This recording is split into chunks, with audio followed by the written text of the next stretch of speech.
दिल्ली हिंसा केस में पुलिस 6 संदिग्धों की तलाश कर रही है। पुलिस ने सीसीटीवी कैमरे में 6 संदिग्धों को देखा है जिनकी हिंसा भड़काने में भूमिका सामने आ रही है। सीसीटीवी फुटेज के आधार पर सभी 6 संदिग्धों की तलाश चल रही है। पुलिस ने लोगों से भी मदद की अपील की है। पुलिस ने लोगों से मोबाइल कैमरे से बनाए गए वीडियो मांगे हैं। पुलिस को अब तक मोबाइल से बने 200 वीडियो मिल चुके हैं। 26 जनवरी हिंसा मामले में 6 किसान नेताओं से पूछताछ हो सकती है। न्यूज 18 के आनंद तिवारी की खबर है कि दिल्ली पुलिस क्राइम ब्रांच ने 6 किसान नेताओं को पूछताछ के लिए नोटिस भी भेजा है। इन सभी 6 किसान नेताओं को 29 जनवरी को क्राइम ब्रांच के दफ्तर में पूछताछ के लिए बुलाया गया है। इनमें बूटा सिंह बुर्जगिल, दर्शनपाल सिंह, राकेश टिकैत, शमशेर पंधेर और सतनाम पन्नू के नाम शामिल हैं। गणतंत्र दिवस के दिन दिल्ली में हुई हिंसा के वीडियो आने लगातार जारी।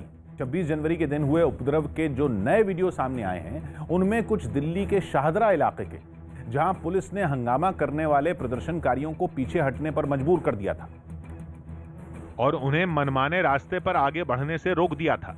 शाहदरा इलाके के इस वीडियो में उपद्रवी दिल्ली के दूसरे इलाकों की तरह ही सड़क पर बवाल करते नजर आए। इन लोगों ने आगे बढ़ने के लिए बैरिकेड गिराने शुरू कर दिए और ट्रैक्टर मार्च के आगे बढ़ने का रास्ता बनाया, लेकिन पुलिस वालों ने भी कच्ची गोलियां नहीं खेली थी। जैसे ही ट्रैक्टर आगे बढ़े, उन्होंने सड़क पर गिरे बैरिकेड फिर से खड़े कर दिए और बवाल करने वालों पर लाठियां बरसाने लगे, जिसके बाद प्रदर्शनकारियों को संभलने का मौका ही नहीं मिला और वो पीछे हटने लगे। इस बीच पुलिस ने हुड़दंगियों को रोकने के लिए आंसू गैस के गोले भी छोड़े, लेकिन पुलिस से मुंह की खाने के बावजूद कुछ प्रदर्शनकारी बाज नहीं आए। एक ने तो पुलिस वालों को कार से कुचलने की भी कोशिश की। इस घटना से जुड़ा एक और वीडियो भी सामने आया, जिसमें पुलिस के आला अधिकारी शाहदरा पहुंचे प्रदर्शनकारियों को समझाते दिखे। और मेरे अपने एसीपी, इंस्पेक्टर और सिपाही आपके गांव के है ना, तो यानी हम में और आप में तो कोई अंतर ही नहीं है। लेकिन इस बातचीत के बाद हुए हुड़दंग की जो तस्वीरें आई, उनसे ये साफ हो गया कि मार्च में शामिल लोगों ने पुलिस की बात एक कान से सुनकर दूसरे कान से निकाल दी थी और वो उत्पात मचाते रहे, जिसकी वजह से किसानों का नाम बदनाम हो गया। 26 जनवरी के हंगामे के जो वीडियो आए उनमें एक लाल किले का भी है। वहां प्रदर्शन में शामिल लोगों ने सारी हदें पार कर दी थी और खूब तोड़फोड़ की थी, जिसका एक वीडियो भी सामने आया, जिसमें प्रदर्शनकारी हाथों में डंडे लहराते दिखे और उन्होंने वहां खड़ी सुरक्षा बल की बस के शीशे तोड़ दिए। दिल्ली के आईटीओ पर हुए तांडव की भी एक तस्वीर आई, जिसमें प्रदर्शनकारियों ने दिल्ली पुलिस के पुराने मुख्यालय को निशाना बनाया और पुलिस वालों पर बड़े बड़े पत्थर फेंकने लगे। कई पत्थर तो गेट के अंदर आ गए, जिसके बाद पुलिस वालों ने आंसू गैस के गोले छोड़े।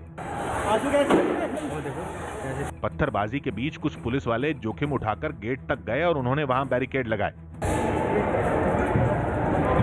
दिल्ली में हिंसा के बाद रोजाना उससे जुड़े वीडियो सामने आ रहे हैं, जिनसे इस बात पर मोहर लग जाती है कि प्रदर्शनकारी गणतंत्र दिवस के दिन हंगामा करने के लिए फुल प्लानिंग के साथ आए थे।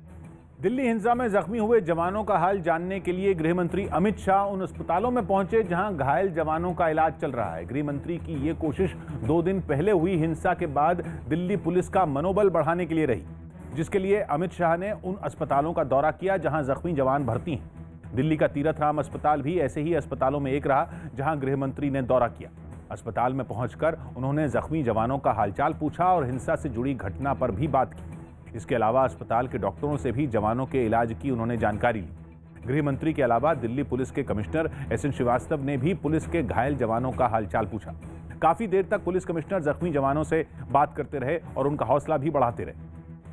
26 जनवरी पर दिल्ली में हिंसा करने वालों के खिलाफ गृह मंत्रालय कड़ी कार्रवाई की तैयारी में है। न्यूज 18 के शैलेंद्र वांगू की रिपोर्ट है कि गृह मंत्रालय के निर्देश पर उन लोगों के खिलाफ लुकआउट नोटिस जारी किया जा रहा है जिन पर हिंसा मामले में एफआईआर दर्ज की गई थी।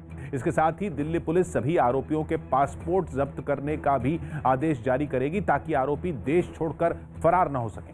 यही नहीं, योगेंद्र यादव, बलदेव सिंह सिरसा और बलवीर सिंह राजेवाल समेत 20 किसान नेताओं को नोटिस भी भेजा गया और उनसे पुलिस के साथ हुए समझौते को तोड़ने पर 3 दिन में जवाब मांगा गया।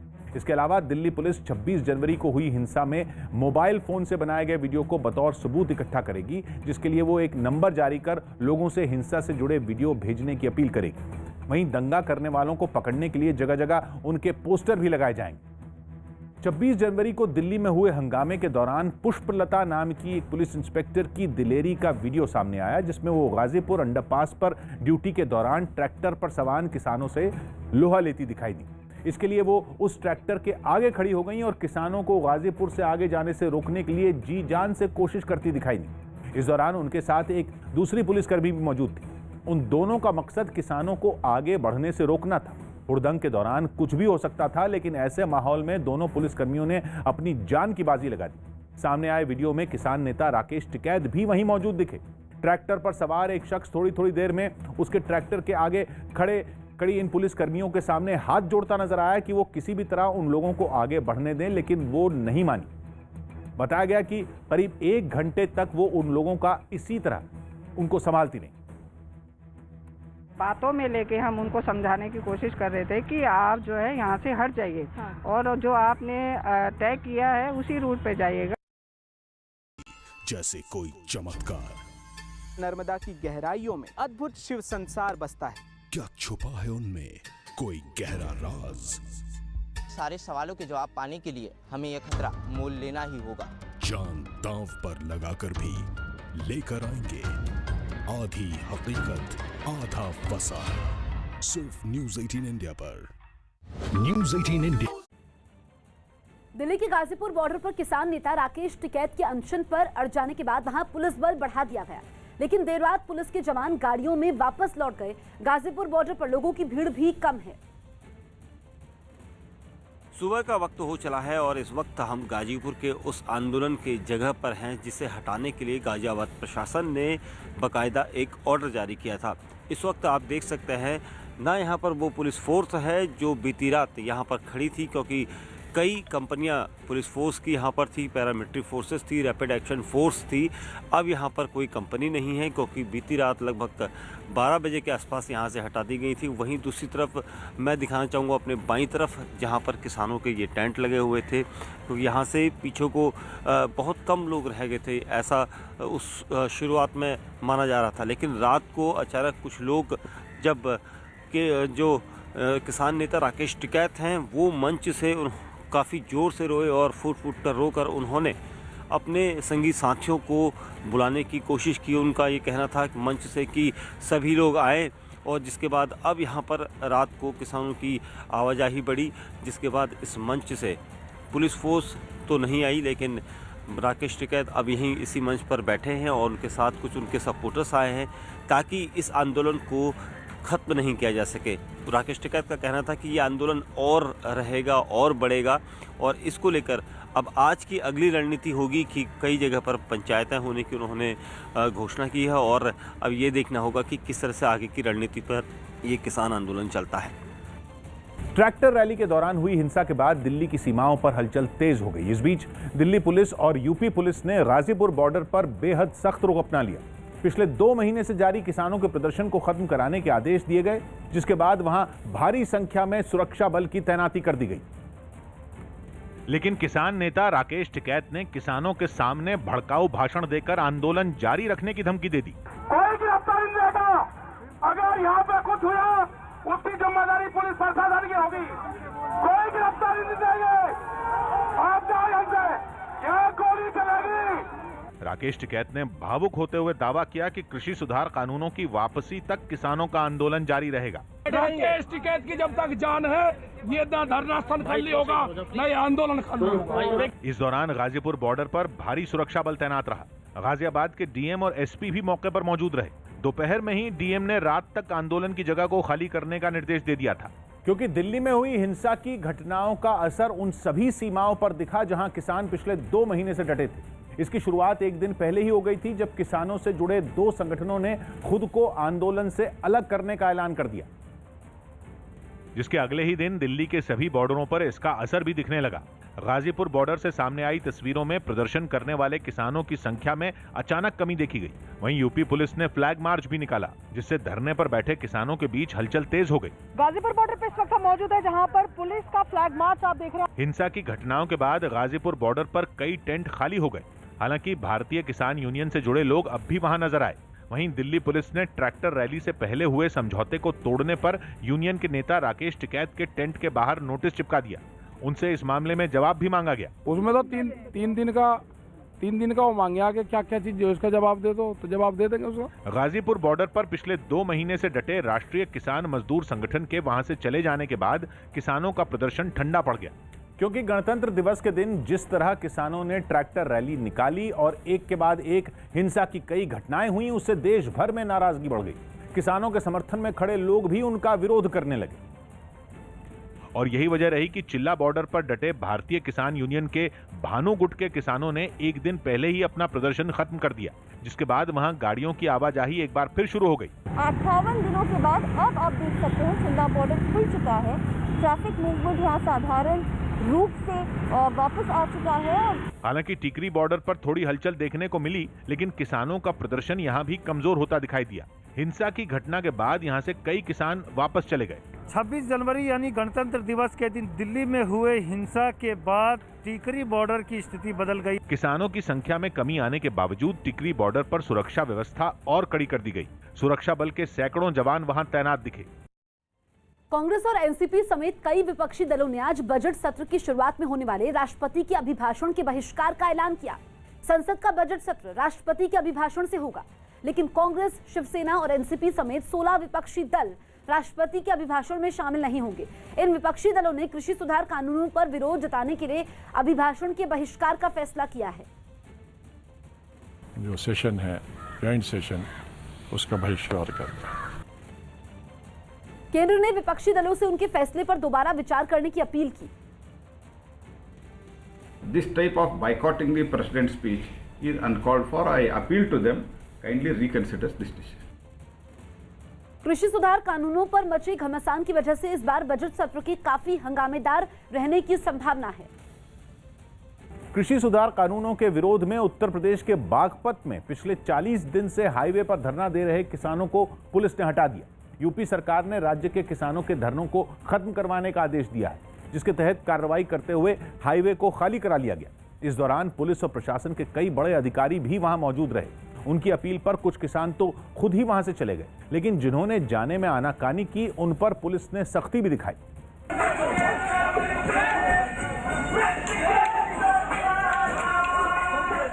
इस कार्रवाई से वहां अफरा तफरी मच गई। पुलिस की लाठी से बचने के लिए किसान अपना सामान लेकर भागने लगे। कुछ पुलिस वाले किसानों का सामान वहां से हटाते भी दिखे। इसके बाद खुदाई करने वाली मशीन की मदद से वहां लगे बैरिकेड भी हटा दिए गए। कुछ किसानों ने पुलिस पर पीटने का आरोप लगाया, लेकिन प्रशासन ने इससे इनकार किया।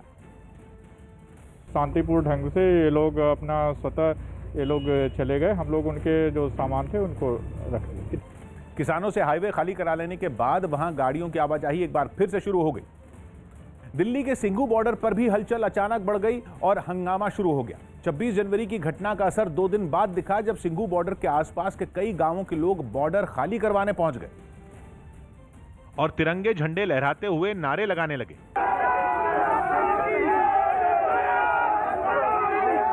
प्रदर्शनकारियों का गुस्सा लाल किले पर धार्मिक झंडा फहराए जाने से भड़का। प्रदर्शनकारी किसानों के टेंट तक पहुंच गए और वहां पहुंचकर किसानों को बॉर्डर खाली करने का अल्टीमेटम दे दिया। इस जगह खाली करवाना चाहते हैं और करवाएंगे, माफी मांगे अपने घर जाएं। पिछले 2 महीने से जारी आंदोलन की वजह से बॉर्डर के गांवों के लोग पहले से ही परेशान हैं। लोगों के काम धंधे चौपट हैं और नौकरी पेशा लोगों के सामने घरों से निकलने तक का संकट है। लेकिन 26 जनवरी की हिंसा के बाद लोगों के सब्र का बांध टूट गया। किसान नहीं कर सकता, ये भेड़िए है किसान के रूप में। पुलिस वाले हमारे भाई, हमारी सुरक्षा में उनको मारा इन्होंने। बॉर्डर पर पुलिस की तैनाती भी एक दिन पहले ही बढ़ा दी गई थी। बॉर्डर पर पुलिस के साथ आरएएफ की तैनाती भी दिखी।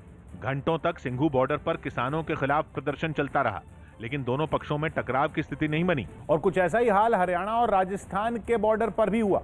राजस्थान के शाहजहांपुर के दर्जनों गांव ऐसे हैं जो किसानों के धरने की वजह से पिछले 2 महीने से परेशान हैं।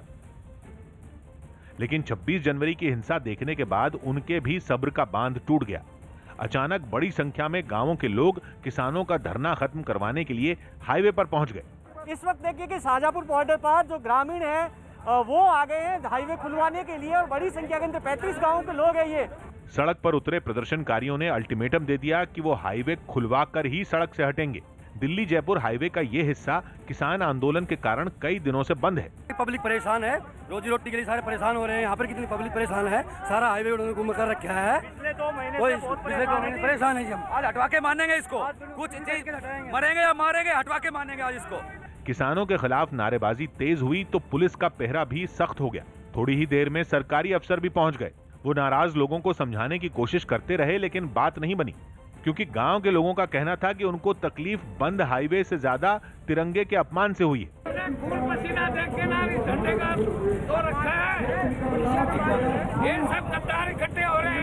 दोनों पक्षों के बीच टकराव न हो, इसलिए पुलिस ने धरने पर बैठे किसानों की सुरक्षा बढ़ा दी। 26 जनवरी को दिल्ली में हुई हिंसा के बाद योगी आदित्यनाथ सरकार ने बॉर्डर पर चल रहे धरनों को खत्म करवाने का बड़ा फैसला लिया। न्यूज़ 18 के अजीत सिंह की रिपोर्ट है कि दिल्ली के आसपास के इलाकों समेत राज्य के अलग अलग जिलों में चल रहे किसानों के धरने को यूपी सरकार ने खत्म करवाने का निर्देश दिया है। यूपी के सभी जिला अधिकारियों और पुलिस अफसरों को सरकार की तरफ से ये निर्देश दिया गया और ये भी साफ कर दिया गया कि जो नहीं मानेगा उसके खिलाफ कार्रवाई की जाएगी। योगी सरकार के एक्शन का असर कुछ ही देर में देखने को भी मिल गया। दिल्ली के पास नोएडा में भारतीय किसान यूनियन लोक शक्ति गुट ने दलित प्रेरणा स्थल पर चल रहा अपना धरना खत्म कर दिया, जबकि मथुरा में भी यमुना एक्सप्रेसवे के पास चल रहा धरना 9 दिन बाद खत्म हो गया। इसके लिए शहर के डीएम और एएसपी वहां पहुंचे और किसानों से बातचीत के बाद धरने को खत्म करवाया गया। इससे पहले मथुरा के जिलाधिकारी और एएसपी पूरी टीम के साथ धरने की जगह पर जाने के लिए दफ्तर से निकले और उन्होंने वहां पहुंचकर धरने पर बैठे किसानों से काफी देर तक बातचीत की। इस दौरान पूर्व सांसद बाबूलाल चौधरी भी वहां मौजूद रहे। अफसरों से बातचीत के बाद किसानों ने धरना खत्म करने का फैसला लिया और उस जगह को खाली कर दिया। दिल्ली में 26 जनवरी को हुई हिंसा की जांच के लिए एसआईटी बना दी गई। पुलिस कमिश्नर के आदेश पर बनी एसआईटी पूरे मामले की जांच करेगी, जिसमें दिल्ली पुलिस क्राइम ब्रांच के अधिकारी भी शामिल होंगे। बताया गया कि दिल्ली पुलिस के कई तेज तर्रार अफसरों को एसआईटी में शामिल किया गया है। पश्चिम बंगाल में चुनावी हलचल तेज होते ही लेफ्ट और कांग्रेस के बीच सीट बंटवारे का फॉर्मूला तय हो गया। न्यूज़ 18 की आशिका सिंह की रिपोर्ट है कि अभी तक हुए समझौते के मुताबिक राज्य की 294 विधानसभा सीटों में 193 सीटों का बंटवारा दोनों पार्टियों में हो गया है, जिनमें कांग्रेस 92 सीटों पर और लेफ्ट पार्टियां 101 सीटों पर चुनाव लड़ेंगी, जबकि बाकी बची 101 सीटों पर दूसरे चरण की बातचीत में समझौता होगा। 2016 के विधानसभा चुनाव में कांग्रेस ने 92 और लेफ्ट फ्रंट ने 202 सीटों पर चुनाव लड़ा था, जिनमें कांग्रेस को 44 सीटों पर जबकि लेफ्ट पार्टियों को 33 सीटों पर कामयाबी मिली थी। प्रधानमंत्री नरेंद्र मोदी एनसीसी के कार्यक्रम में पहुंचे। प्रधानमंत्री मोदी दिल्ली में एनसीसी के कार्यक्रम में शामिल हुए, जिसमें पीएम को गार्ड ऑफ ऑनर दिया गया। इस कार्यक्रम में रक्षा मंत्री राजनाथ सिंह, सीडीएस विपिन रावत और तीनों सेनाओं के प्रमुख भी मौजूद रहे। प्रधानमंत्री ने बेहतरीन एनसीसी कैडेट्स को सम्मानित भी किया। इस मौके पर उन्होंने देश के दुश्मनों को भी सख्त संदेश दिया। वायरस हो या बॉर्डर की चुनौती, भारत अपनी रक्षा के लिए पूरी मजबूती से हर कदम उठाने में सक्षम है। भारत ने श्रीलंका को भी मदद के तौर पर कोरोना वैक्सीन सौंप दी। ये वैक्सीन सुबह मुंबई से श्रीलंका की राजधानी कोलंबो भिजवाई गई। श्रीलंका के राष्ट्रपति ने इस मदद के लिए प्रधानमंत्री मोदी का शुक्रिया अदा किया। सीबीएसई 2 फरवरी को 10वीं और 12वीं की बोर्ड परीक्षाओं की तारीखों का ऐलान करेगा। शिक्षा मंत्री रमेश पोखरियाल निशंक ने इसकी जानकारी दी। सुप्रीम कोर्ट की तरफ से बनाई गई समिति ने अखबारों में विज्ञापन दिया और तीनों कृषि कानूनों पर सुझाव मांगे। इस समिति ने ये सुझाव किसान संगठनों और किसान आंदोलन से जुड़े लोगों से मांगे। ये सुझाव मिलने के बाद उन्हें सुप्रीम कोर्ट को सौंपा जाएगा। 26 जनवरी को हिंसा के मामले में 44 किसान नेताओं के खिलाफ लुकआउट नोटिस जारी किया गया है। दिल्ली पुलिस क्राइम ब्रांच की चिट्ठी में 44 किसान नेताओं के नाम का जिक्र है। चिट्ठी में डीसीपी ने 26 जनवरी हिंसा की समयपुर बादली में दर्ज हुई एफआईआर का जिक्र करते हुए कहा कि ये सभी नेता जांच के समय देश से भागने की कोशिश कर सकते हैं और अगर ये ऐसा करें तो इन्हें तुरंत हिरासत में ले लिया जाए। इनमें राकेश टिकैत, मेधा पाटेकर, दीप सिद्धू और योगेंद्र यादव समेत कई नेताओं के नाम हैं। मध्य अफ्रीकी देश कैमरून से परेशान कर देने वाली तस्वीरें सामने आई, जहां एक तेज रफ्तार ट्रक ने बस को टक्कर मार दी, जिसमें 53 लोगों की दर्दनाक मौत हो गई। भिड़ंत होते ही तेल से लदे उस ट्रक और बस दोनों में ही आग लग गई और जो तस्वीरें सामने आई उन्हें देखकर ही अंदाजा लगाया जा सकता है कि यह हादसा कितना भीषण था। सड़क पर गिरे ट्रक और बस दोनों से तेज लपटें उठती दिखी। ट्रक पलटने के बाद उससे निकला तेल सड़क पर बहने लगा और उसने भी आग पकड़ ली। बताया गया कि आग की चपेट में आकर बस में सवार 53 लोग जिंदा जल गए। We put the police caught fire, and as of now, we've registered 53 dead. हादसे के बाद दोनों गाड़ियां काफी देर तक जलती रहीं और उनका मलबा सड़क पर ही बिखरा रहा। बाद में फायर ब्रिगेड ने आग बुझाई और मलबा हटाकर सड़क को साफ करवाया। इस हादसे में 30 से ज्यादा लोग घायल हो गए, जिन्हें अस्पताल में भर्ती करा दिया गया। दिल्ली में 26 जनवरी को हुई हिंसा में यूएपीए और देशद्रोह का केस दर्ज होने के बाद साजिश की जांच करने के लिए स्पेशल सेल की टीम बनाई गई है। एसीपी ललित मोहन नेगी दिल्ली लाल किला हिंसा और दिल्ली में जगह जगह हुई हिंसा में साजिश की तह तक जाने के लिए तफ्तीश का जिम्मा संभालेंगे। एसीपी की टीम में कई इंस्पेक्टर को शामिल किया गया है और हर इंस्पेक्टर को अलग अलग टास्क दिया गया है। इसमें एक टीम लखा समेत दीप सिद्धू और लाल किले पर झंडा लहराने वाले आरोपियों की धरपकड़ करेगी, जबकि एक टीम हिंसा में शामिल अन्य लोगों की पहचान कर उनकी गिरफ्तारी पर काम करेगी। एक टीम को इलेक्ट्रॉनिक सर्विलांस के जरिए साजिश के सूत्रधारों की पहचान करने का जिम्मा सौंपा गया है। गणतंत्र दिवस के मौके पर निकाली गई झांकियों में उत्तर प्रदेश की झांकी को पहला स्थान मिला। यूपी की झांकी में अयोध्या में बनने वाले राम मंदिर के मॉडल को दर्शाया गया था, जिसका 26 जनवरी की परेड में लोगों ने जोरदार स्वागत किया। राम मंदिर की थीम पर बनाई गई इस झांकी ने परेड में शामिल बाकी सभी झांकियों से बाजी मार ली। दिल्ली में आयोजित एक कार्यक्रम में केंद्रीय मंत्री किरेन रिजिजू ने यूपी की झांकी को पहला पुरस्कार देकर सम्मानित किया।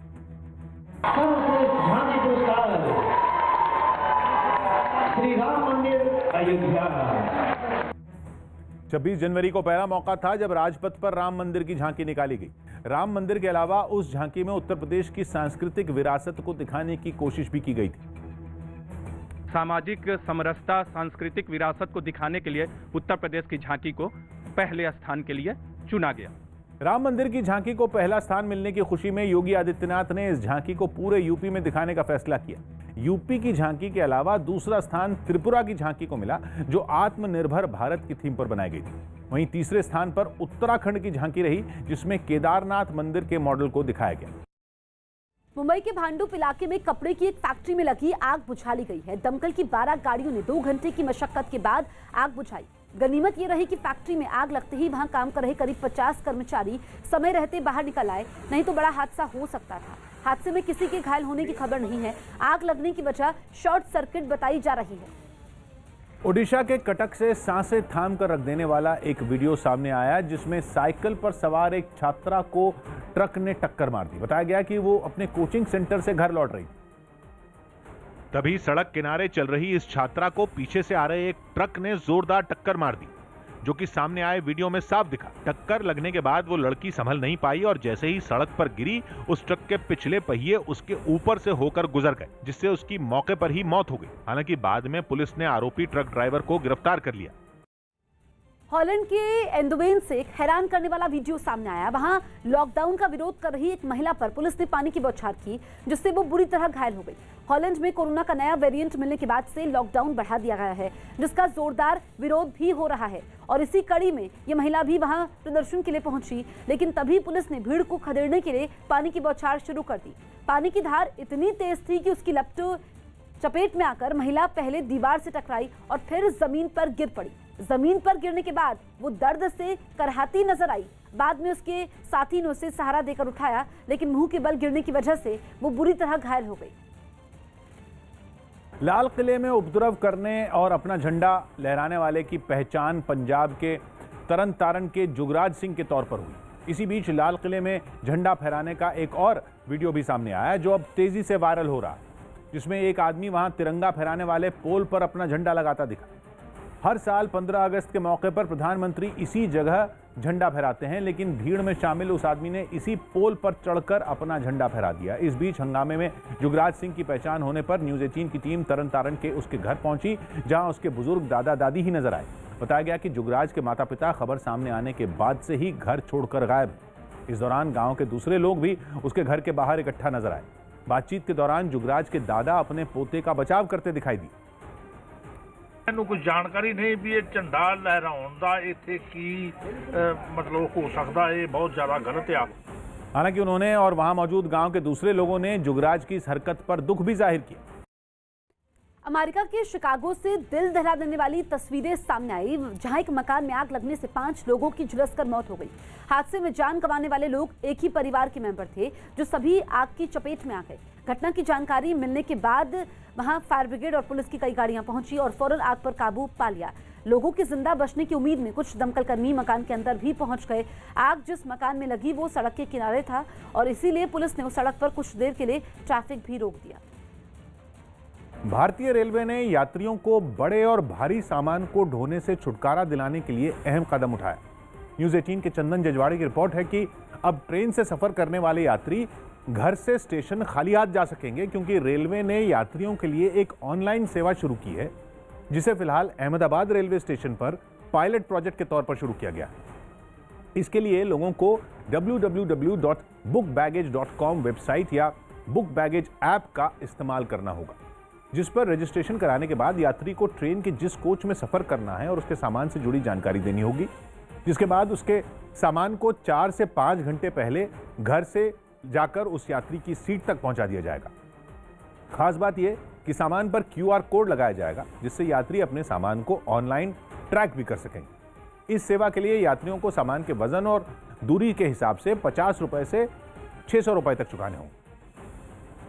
रेलवे को अतिरिक्त आय होगी और जो रेलवे में जो कुली जो हमारे प्लेटफॉर्म पर काम करते हैं उन्हें भी एक अतिरिक्त आय का साधन जो है इससे मिलेगा। कोरोना के नियम तोड़ने के आरोपियों को यूपी सरकार ने राहत दी। उत्तर प्रदेश सरकार उन व्यापारियों और दूसरे लोगों पर दर्ज केस वापस लेगी जिन पर कोरोना के नियम तोड़ने के आरोप लगे थे। इसके लिए राज्य के कानून मंत्री ब्रजेश पाठक ने प्रमुख सचिव को निर्देश जारी कर दिए। Delhi police commissioner SN Srivastava ने एक खत लिखकर अपने जवानों की तारीफ की। अपने इस खत में उन्होंने दिल्ली हिंसा में पुलिस वालों के संयम और सूझबूझ की सराहना की। कोरोना संकट में तबलीगी जमात से जुड़ी रिपोर्टिंग पर सुप्रीम कोर्ट ने चिंता जताई। अदालत ने कहा कि ऐसी सूचनाओं पर नियंत्रण करना भी जरूरी है। हालांकि सरकार ने साफ किया कि वो मीडिया की आजादी में दखल नहीं दे सकती। सैयद मुश्ताक अली T20 ट्रॉफी में दोपहर से सेमीफाइनल मैच खेले जाएंगे। पहला मैच तमिलनाडु और राजस्थान के बीच दोपहर 12 बजे से होगा, जबकि दूसरा मैच शाम 7 बजे से पंजाब और बड़ौदा के बीच खेला जाएगा। पंजाब के गैंगस्टर लखा सिंह सिधाना और पंजाबी फिल्मों के अभिनेता दीप सिद्धू का नाम सामने आया है। इन दोनों पर गिरफ्तारी की तलवार लटक रही है, क्योंकि पुलिस ने दोनों आरोपियों पर FIR दर्ज कर उनकी तलाश तेज कर दी है। माना जा रहा है कि लाल किले में हुई हिंसा के पीछे इन दोनों की बड़ी भूमिका है। इस बीच दीप सिद्धू और लखा सिंह सिधाना ने कुछ वीडियो जारी कर खुद को बेकसूर बताया और किसान आंदोलन को तेज करने की बात कही। हालांकि किसान आंदोलन कमजोर पड़ चुका है और कई किसान दिल्ली की सीमाओं से लौट चुके हैं। इंडोनेशिया के जावा में एक ज्वालामुखी के फटने की वजह से सैकड़ों लोग घर छोड़ने को मजबूर हो गए। माउंट मरापी नाम का ये ज्वालामुखी दुनिया के सबसे सक्रिय ज्वालामुखियों में एक है, जो एक बार फिर फट गया। पहाड़ की चोटी से पहले तो राख और धुएं का गुबार उठता दिखा, लेकिन जल्द ही वहां धमाके होने लगे और गर्म लावा ज्वालामुखी से निकलकर नीचे की तरफ बहने लगा। धमाके की आवाज इतनी तेज थी कि इसे कई किलोमीटर दूर से भी सुना जा सकता था।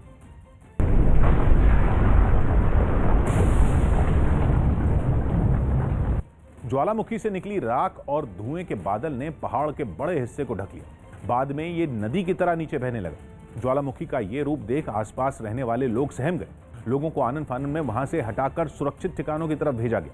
इस दौरान पुलिस और राहत बचाव की कई टीमों को वहां तैनात किया गया, ताकि कोई अनहोनी होने पर लोगों की फौरन मदद की जा सके। 26 जनवरी के दिन लाल किले में हुए उपद्रव के समय किसान संगठनों पर राम मंदिर की झांकी को नुकसान पहुंचाने का आरोप लगा। ये आरोप यूपी के शामली से गटवाला खाप के मुखिया और किसान नेता राजवीर मलिक ने लगाए और राम मंदिर की झांकी को नुकसान पहुंचाए जाने पर कड़ी नाराजगी जाहिर की। गणतंत्र दिवस की परेड के बाद राम मंदिर की जो झांकी लाल किले परिसर में रखी गई, उसके अगले हिस्से में तोड़फोड़ के निशान भी नजर आए। आरोप है कि 26 जनवरी को उपद्रवियों ने ही इस झांकी को नुकसान पहुंचाया। रामलला की जो मूर्ति के साथ जो तोड़फोड़ की गई है, उससे पूरा देश शर्मसार हुआ है। ऐसे किसान यूनियन को हम कभी भी माफ नहीं करने के। पश्चिम बंगाल के हावड़ा में पार्टी कार्यकर्ताओं पर हमले के विरोध में बीजेपी ने जोरदार प्रदर्शन किया। वहां कुछ दिन पहले बीजेपी और टीएमसी समर्थकों के बीच हिंसक झड़प हुई थी, जिसमें बीजेपी के एक नेता को गोली मार दी गई, लेकिन हमलावरों की अभी तक गिरफ्तारी नहीं होने से बीजेपी कार्यकर्ता भड़क गए। हावड़ा से पार्टी के सांसद अर्जुन सिंह के साथ सैकड़ों कार्यकर्ता पुलिस कमिश्नर के दफ्तर का घेराव करने पहुंच गए। हालांकि पुलिस ने उन्हें रोकने के लिए रास्ते में ही बैरिकेड लगा दिए, लेकिन गुस्साए कार्यकर्ता पुलिस से ही भिड़ गए। प्रदर्शन में शामिल कार्यकर्ताओं ने बैरिकेड गिराने की कोशिश शुरू कर दी। इनमें महिलाएं भी शामिल थी।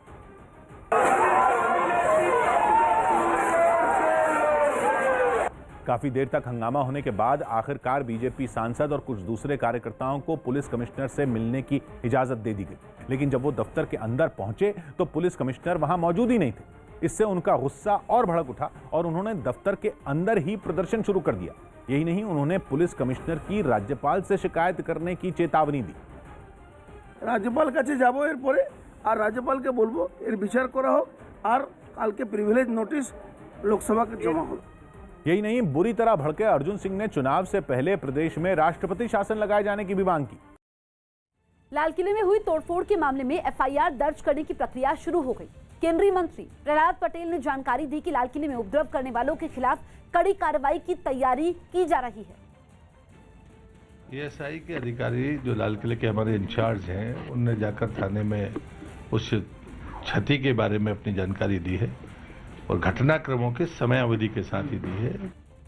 26 जनवरी को लाल किले में हुए उपद्रव की जांच दिल्ली पुलिस की स्पेशल सेल को सौंपी जा सकती है। न्यूज 18 के आनंद तिवारी की रिपोर्ट है कि ट्रैक्टर रैली के नाम पर लाल किले पर किया गया हमला सुनियोजित था और उस घटना की जांच का जिम्मा दिल्ली पुलिस की स्पेशल सेल को सौंपा जा सकता है। जिस तरीके से उपद्रवियों ने वहां तैनात पुलिस वालों पर जानलेवा हमला किया और जबरदस्त तोड़फोड़ की, उसे देखते हुए यह आशंका भी जताई जा रही है कि किसानों की आड़ में इस हमले के पीछे किसी और का हाथ भी हो सकता है। गृह मंत्रालय को भी लाल किले में हुई तोड़फोड़ की रिपोर्ट सौंप दी गई है और बहुत जल्द वहां उत्पात मचाने वालों पर सख्त कार्रवाई हो सकती है, जिनमें पंजाब का गैंगस्टर लखा सिंह सिधाना और पंजाबी फिल्मों के अभिनेता दीप सिद्धू भी शामिल हैं। इन दोनों पर भी गिरफ्तारी की तलवार लटक रही है, क्योंकि पुलिस ने दोनों आरोपियों पर एफआईआर दर्ज कर उनकी तलाश भी तेज कर दी। माना जा रहा है कि लाल किले में हुई हिंसा के पीछे इन दोनों की बड़ी भूमिका है। इस बीच दीप सिद्धू और लखा सिंह सिधाना ने कुछ वीडियो जारी कर खुद को बेकसूर बताया और किसान आंदोलन को तेज करने की बात कही। हालांकि किसान आंदोलन कमजोर पड़ चुका है और कई किसान दिल्ली की सीमाओं से लौट चुके हैं। वर्ल्ड इकोनॉमिक फोरम में पीएम ने बताया कि अभी देश में कई वैक्सीन और आने वाली है। प्रधानमंत्री मोदी वर्ल्ड इकोनॉमिक फोरम के दावोस संवाद नाम के कार्यक्रम में ऑनलाइन शामिल हुए। इस कार्यक्रम में पीएम ने बताया कि कोरोना से लड़ाई में भारत दूसरे देशों की भी मदद कर रहा है। इस कार्यक्रम में पूरी दुनिया से उद्योग जगत के 400 से ज्यादा प्रतिनिधि मौजूद रहे। 2 made in India corona vaccine दुनिया में आई है।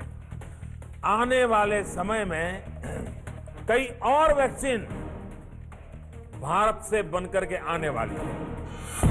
तमिलनाडु की पूर्व सीएम जयललिता के चेन्नई में मौजूद आवास को मेमोरियल में बदल दिया गया। सीएम ई पलनीसामी ने इसका उद्घाटन किया, जिसके बाद इसे लोगों के लिए खोल दिया गया। दिल्ली में हुई हिंसा के बाद लाल किले को रविवार तक बंद कर दिया गया। अब आम लोग वहां नहीं जा सकेंगे। मध्य प्रदेश के होशंगाबाद के किसानों ने किसान नेता शिव कुमार कक्का का विरोध करते हुए उनका बहिष्कार करने का ऐलान किया। कृषि सुधार कानूनों के खिलाफ प्रदर्शन करने वाले संयुक्त किसान मोर्चा में शिव कुमार कक्का भी शामिल हैं। लेकिन गणतंत्र दिवस के दिन दिल्ली में हुए उपद्रव के बाद शिव कुमार कक्का के प्रदेश के किसान ही उनके खिलाफ उठ खड़े हुए। इन किसानों ने जोरदार प्रदर्शन करते हुए कक्का के खिलाफ नारेबाजी की। इन किसानों ने कक्का पर देश और लोकतंत्र के अपमान का आरोप लगाते हुए उनका बहिष्कार करने का ऐलान किया।